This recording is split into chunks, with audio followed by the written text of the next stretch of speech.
नमस्कार दोस्तों, मैं जावित्री प्रजापति आप सबका अपने यूट्यूब चैनल जावित्री भजन गीत में स्वागत करती हूँ।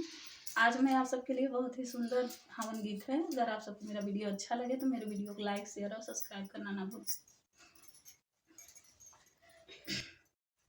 हवनिया का होई गतैयारिया, हवनिया करावा हे पंडित। हवन का होई गतैयारिया, हवनिया करावा हे पंडित।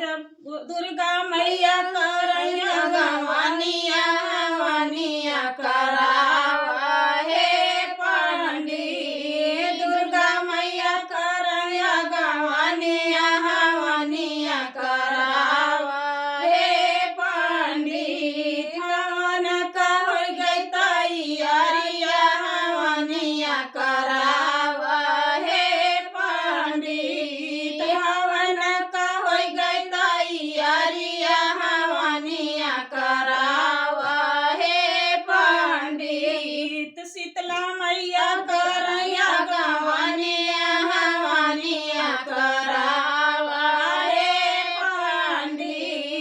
शीतला मैया करैया गवानिया, हवनिया करावा हे पंडित। हवन का होई गई तैयारिया, हवनिया करावा हे पंडित। हवन का होई गई तैयारिया, हवनिया करावा हे पंडित। भोले बाबा करैया गवानिया, हवनिया करावा हे पंडित। भोले बाबा करैया गवानिया, हवनिया करावा हे पंडित। हवन का होई गई तैयारिया, हवनिया करावा हे पंडित। हवन का होई गई तैयारिया, हवनिया